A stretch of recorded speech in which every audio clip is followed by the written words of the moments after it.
Plastic pollution के questions. Question first है, polythene की थैलियों को नष्ट नहीं किया जा सकता है क्योंकि वे बनी होती हैं ए न टूटने वाले अणुओं से, बी अकार्बनिक यौगिकों से, सी पॉलीमर से या डी प्रोटीन से। तो प्लास्टिक की थैलियों को नष्ट नहीं किया जा सकता क्योंकि वे बनी होती हैं पॉलीमर से। आंसर सी सही है, पॉलीमर से बनी होती हैं प्लास्टिक की थैलियाँ, इसलिए उनको नष्ट नहीं किया जा सकता। Answer C is right. Polythene मूलतः कार्बन हाइड्रोजन के अणुओं के मिलने से बनता है। यह एसिटिलीन CH का पॉलीमर बहुलक होता है। पॉलीथीन में एसिटिलीन के अणु आपस में इस प्रकार जुड़े होते हैं कि उनका जैविक रूप से अपक्षय नहीं हो पाता, यानी वेदरिंग यानी नाश नहीं हो पाता। यही कारण है कि प्लास्टिक की थैलियाँ उपयोग के बाद फेंके जाने पर स्वतः नष्ट नहीं होती हैं और पर्यावरण प्रदूषण का कारण बनती है। तो आंसर सी इसका सही है। पॉलीमर वे पदार्थ हैं जिनके अणु आकार में बहुत बड़े होते हैं। वह सरल अणुओं, जिन्हें मोनोमोर कहा जाता है, से मिलकर बनी होती हैं। सेल्यूलोज, लकड़ी, रेशम, त्वचा, रबर आदि प्राकृतिक पॉलीमर है। ये खुली अवस्था में प्रकृति में पाए जाते हैं। इन्हें पौधे और जीवधारियों से प्राप्त किया जाता है। तो ये पॉलीमर का मीनिंग हो गया।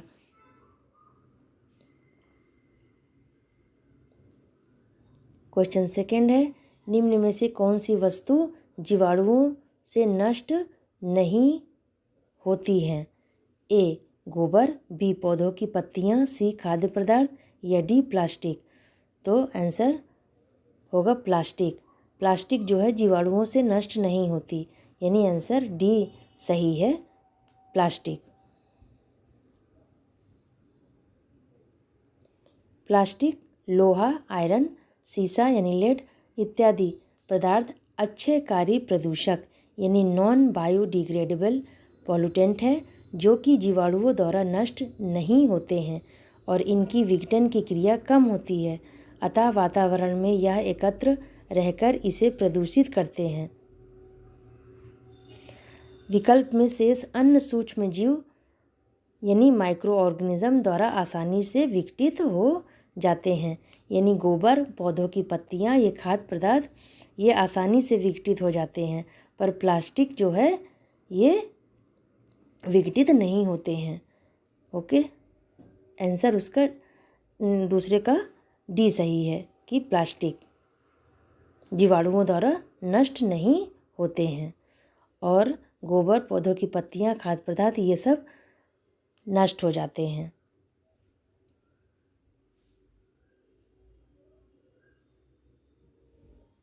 क्वेश्चन थर्ड है, पर्यावरण में निर्मुक्त हो जाने वाली सूक्ष्म मणिकाओं यानी माइक्रोबीट्स के विषय में अत्यधिक चिंता क्यों है? ये समुद्री परितंत्रों के लिए हानिकारक मानी जाती हैं।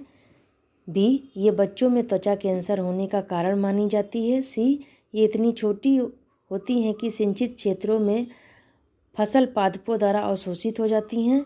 या डी अक्सर इनका इस्तेमाल खाद्य पदार्थों में मिलावट के लिए किया जाता है। तो क्वेश्चन है कि पर्यावरण में निर्मुक्त हो जाने वाली सूक्ष्म मणिकाओं यानी माइक्रोबीट्स के विषय में अत्यधिक चिंता क्यों है?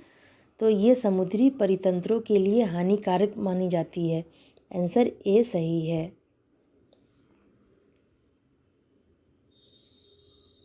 ये समुद्री परितंत्रों के लिए हानिकारक मानी जाती है, इसलिए ये माइक्रोबीट्स अत्यधिक चिंता का विषय है।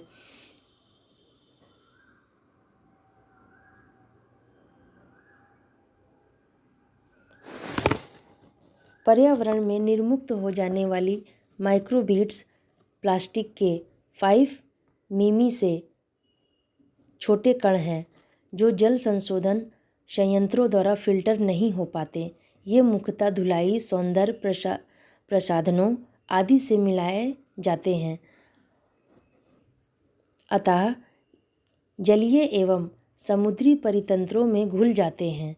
ये अपने साथ खतरनाक रसायनों को भी जमा कर लेते हैं तथा समुद्री जीवों के आहार में शामिल होकर उनके व्यवहार में परिवर्तन ला रहे हैं। इनका पर्यावरण और मानव स्वास्थ्य पर बुरा असर पड़ेगा, लेकिन वर्तमान में इनसे सर्वाधिक खतरा समुद्री परितंत्रों को है, यानी समुद्री इकोसिस्टम को है। सूक्ष्म मणिकाओं से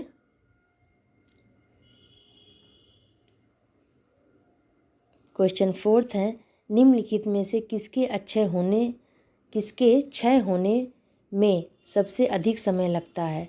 क्षय होने में सबसे अधिक समय लगता है, क्षय होने यानी नष्ट होने में।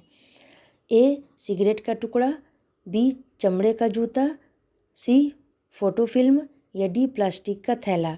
तो किसके क्षय होने में यानी नष्ट होने में अधिक समय लगता है, तो प्लास्टिक का थैला को क्षय होने में सबसे अधिक समय लगता है, यानी आंसर डी सही है।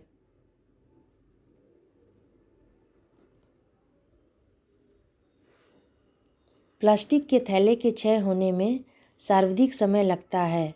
प्लास्टिक का थैला यानी प्लास्टिक बैग एक थर्मोप्लास्टिक है जिसे एसिटिलीन के बहुलकीकरण पॉलीमराइजेशन से प्राप्त किया जाता है।